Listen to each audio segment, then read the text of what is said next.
So, as we said last class, we have 5 senses, and 2 of them are very important when it comes to design, okay? One of them is the vision, the other one, the hearing. So today we will talk a little bit about the hearing sense and how this comes in play in design and what is its importance really. Now, when we talk about hearing, we are talking about sound, okay?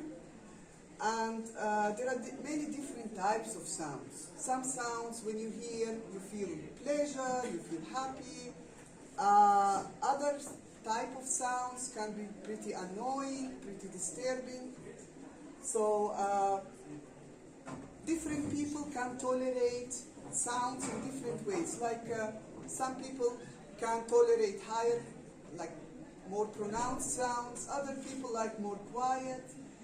This is individual, an individual thing. However, there is a level after which a certain type of sound can become annoying for everyone. And when it becomes this, we classify it as noise. So when we say noise, it's a sound that is annoying or damaging to the human body. Okay? So, noise can, when we have a bad sound like noise, it can have many effects on people. Like what? For example, it can irritate us, cause for us to get tired, interfere with communication. If there is a very loud and annoying sound, okay? Reduce the working efficiency. We might not be able to concentrate on our work. Like what's happening now with these sounds outside, okay? Everyone shouting, talking, okay? This is disturbing, interfering with the communication. Reducing work efficiency, as we said, disturb our sleep, damage the hearing, and damage our health if the sound is ongoing. And it's a noise, it's a bad kind of sound. Now, the human ear can respond to frequencies between 20 hertz and 20,000 hertz. When we talk, like our voice, it is usually between 500 and 2,000 hertz. Okay, so you can compare. Like anything above that limit can be extremely loud and annoying. So you can compare it with the speaking voice. What sort of things can be damaging for us? Now, what's interesting about sound and noise is that it doesn't have to be loud to cause damage to the human body. Like, you can have a sound that is not loud, however, if it continues over a period of time, constantly, we are hearing a specific type of sound, it can cause us disturbances, depending on what type of sound is it, of course. Sometimes even a low sound can become damaging to the human ears and to your health. So, this is what's interesting, and pay attention to that. So when we say noise, it doesn't have to be a loud sound to cause any problems. It can be a low sound also, okay? But it goes back to what type it is, where do we hear it, how long do we hear it, over what period of time, and so on. So, for us to hear properly, this can play an important role in design. What about the design? Safety. Okay, the safety can be related to the sound and what we are hearing. The comfort also can affect the comfort. Understanding of messages is very important. The sound can be a way, basically something that communicates to us a message. The sound type, okay? And we accept, we hear it through our ears. So if our hearing is damaged, we will not be able to hear the sound. So whatever message it's trying to tell us, we will not hear. So this is very important. So the different sound types and intensities. So the types of sound and the intensity, how loud, how quiet, okay? All of these things play a role, and we can use the different sound types and the different intensities to provide different messages through our designs. Okay? Like, look at this, for example, here, some examples.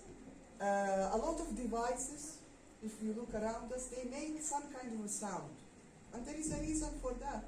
Like, look at this washing machine.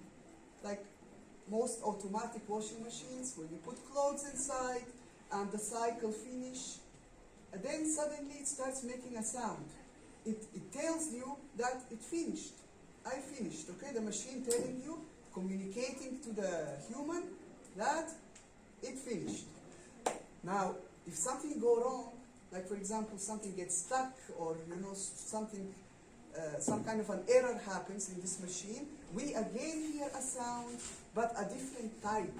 So let's say if I'm not in the same room, like this washing machine, but in another room, and I hear one type of sound, I know that this sound telling me that there is something wrong with the washing machine, I have to go and see what's wrong with it. Another sound telling me the cycle is over, finished, okay? The washing is over. So, different sounds can tell people different messages in a design. So the sound is very important part of design, often. Every device make a different sound. Now what about this device here? Now you can hit a beep, beep, beep, for example. Now suddenly you hear beep, a different sound, okay? That means the person dead, okay? Or needs an emergency attention. So, now there is a reason for these sounds. There is a reason. They communicate something to someone. If you look at this, for example, for the car, let's say, for example, it doesn't make any sound. No sound. So, sometimes you will think that something is wrong. Like, I'm trying to click here. Okay, I'm closing the doors of the car. But it doesn't make any sound. It doesn't give me any feedback. So the sound gives me feedback that, yes, the machine understood your command, for example. So I click something, it makes a sound. I understand as a feedback that, yes, everything is good. But if no sound happens, sometimes in some designs, I will not know if the machine actually took my command or didn't take, or understood or not understood. So you might continue clicking, clicking, clicking, and by accident you might open the door of the car and not know that it's open, because no sound, okay? So the sound can have can play a very important role in the safety of a design, in understanding a certain part of the design. So this is very important part. And the type of sounds, the intensity, play a role in all of this. So,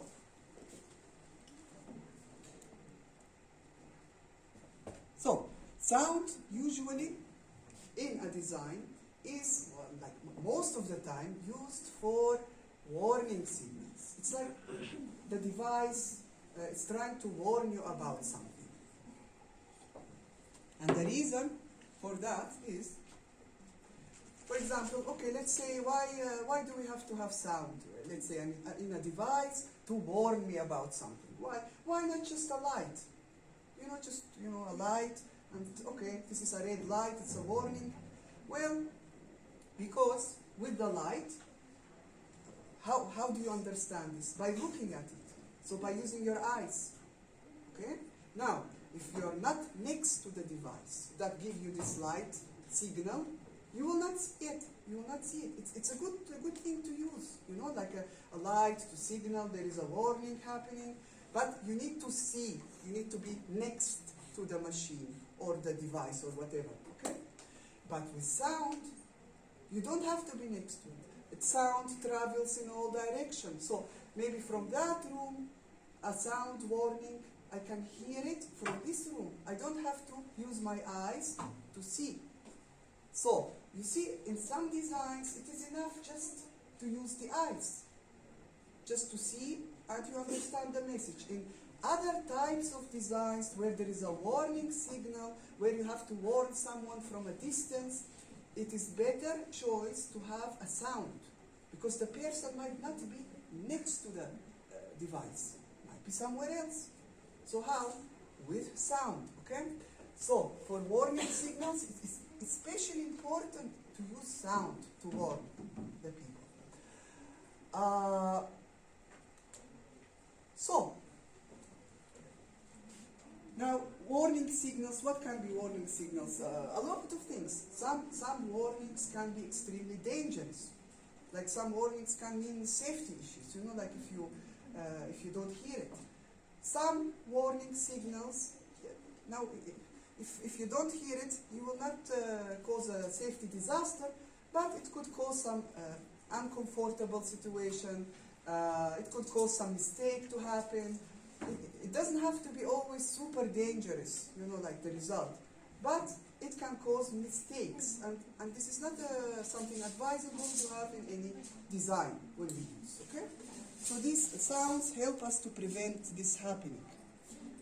Now, the sound signal type and intensity is very important because it has to be distinguishable.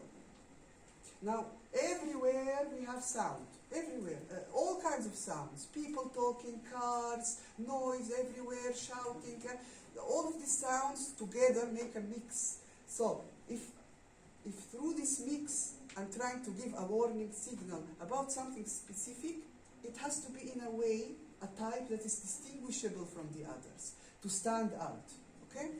Through its type, through its intensity. So when we say sound, you cannot just put anything anywhere, okay? You need to know what is this device used for, where, in what environment, what other noises and sounds are around, who will be listening to it, okay? So all of these questions again need to be answered for to know, is this sound correct for this design or not correct? So it has to be distinguishable from other background noises. So for example, when you hear a siren of a fire engine, of a police car, from a far distance, immediately you know, okay, that's a police car, that's a fire engine. You know the sound type, okay? So this is important. Now, we have high-pitched and low-pitched, high-pitched, low-pitched sound. So if the environment provides, for example, a lot of low-pitched sound, it is better to provide the warning signal with a high-pitched. And the opposite, again, to make it stand out from the background. You want people to hear the sound, so it needs to be distinguishable, okay? So, there are many details in this area that need to be carefully applied when you actually design something and want to apply a sound signal for whatever reason. It needs to be studied very well, depending on all these factors and many more, okay? So just pay attention to this. Now, we as humans, we possess also other senses. So we discussed about the eyes, the vision, and the hearing, which is play an important part of many designs, okay? We also have other senses. What about the smell, the taste, the touch? Now these senses can also be used as sources of information in design. So the design, whatever object we're designing, to give us information, okay? Through these senses, through touch, taste, and smell. But these three are used very rarely. The most common ones are using our vision to look at a design and understand, to hear the sounds and understand. These are the most common. These are not used normally in designs, only in very specific situations, and it is usually again for some kind of an emergency condition, for a warning, specific type, okay? So they can be used, but not for everyday everything, okay? Yes. Now, one example is controls. What are controls? something I'm using to control a device with. It can be buttons, it can be, for example, in a car, these controls for the speed, so anything that I use to control a device with. Controls, we call them. For example, if you look at this device, everybody know this, for playing games, okay? Now look at that controls. Where are the controls? These buttons. We have here a one that looks, it's not very clear in the picture, but it looks like a plus sign. This is round. These are smaller ones, round ones. So if you notice, each of these controls have a different shape. So for what this was designed, like this, okay? This is for to use touch, you know, the sense of touch to control the device. So you don't have to, when you're playing a game, you play a game and you want to watch the screen, what you're playing. You're not going to look at your hands and what you're doing here. You're watching the game, okay? So in this situation, in this design situation, this device needs to be able to be controlled by the hand without looking at it. Okay, you're not looking at it, but by the feel. So I feel, okay, this is the plus sign. I know how to use that. This is the round, the small round buttons at the side. So you start knowing where and through the shape, through the touch, okay, which button is for what. So you don't have to look. You don't have to look at your hands, but you are watching the game while you're playing. And this is how the design is used.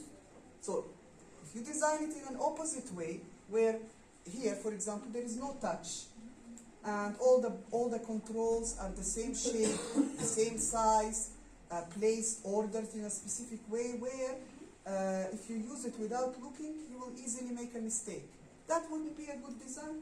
It wouldn't. Now, it's not a dangerous situation. Now, if you make a mistake here while playing a game, it's not dangerous, but, so it's not causing safety issue, but it can cause you not to be able to play the game. And it will cause dissatisfaction, not comfortable feeling, and these things are also important in ergonomics. Okay? You need to be happy while using a design as a human. So, if I keep making mistakes, that means the design is not well designed. Okay? So, it doesn't have to be always a dangerous situation. Even comfortability, not being happy, all of these things are ergonomic things that you need to take into ergonomic factors that you need to address in a design. Now, another example is a dangerous situation.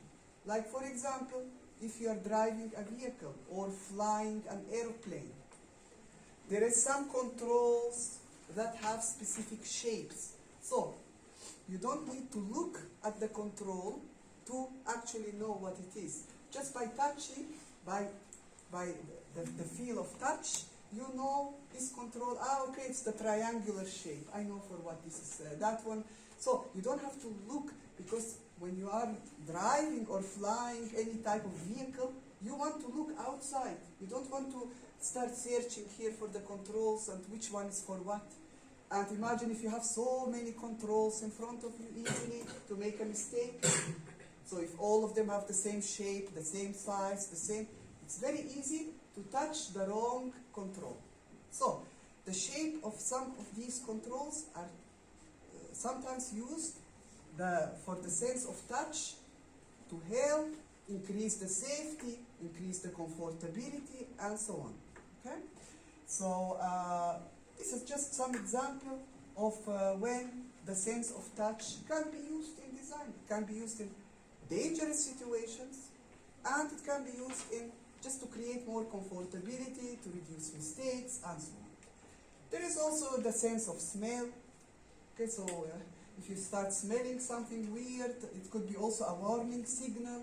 Okay, in some devices, they put out specific smells, okay, together. Now, these things can be combined. Like you can have in a design sound and using your vision, like for example, a warning signal with a light, okay?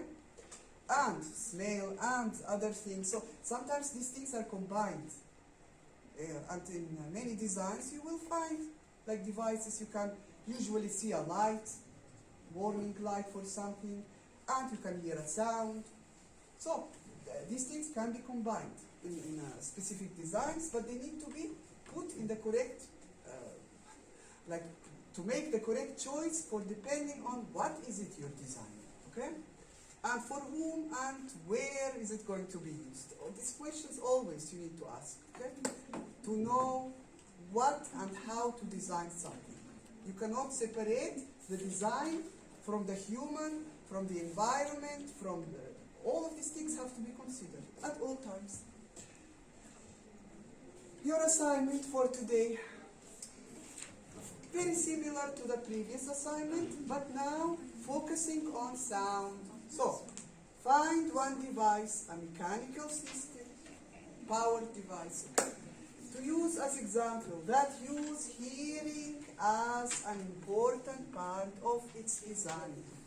So, it must be some kind of a device that makes some kind of sounds, and these sounds must have a reason for them, of course. They have to communicate to the human something. So, it must be that hearing is an important part of whatever device you're going to choose. Photos again need to be taken.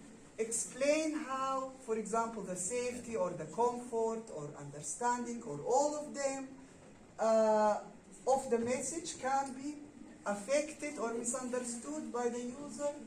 So, for example, if you have some kind of a hearing defect and you can't hear the sound of the device, what will happen?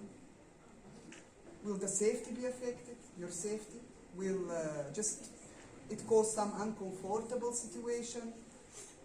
Cause you to make some mistakes, even if they're not huge safety issues? Okay? So, what will happen if you have hearing defects? Explain which aspects in the device design related to hearing. We are focusing on hearing only here, okay? Are well designed and which are not so well designed. Explain. If you say this sound is not a good sound for this device, for this message, explain why. What's wrong with it, okay? Now here you need to explain as clearly as possible, because we are talking about sounds. So I will not be able to see the sound from the picture. You know, you can show me the picture of the device, but I don't hear the sound. So you need to find ways how to explain about the sound type, the sound intensity, and all of these details, okay? The rest is as usual. Please try to use another device, not the same one you used in the previous assignment, okay? It's not that it's a big problem, but I prefer if you use another device, if you have, okay, for this. Okay.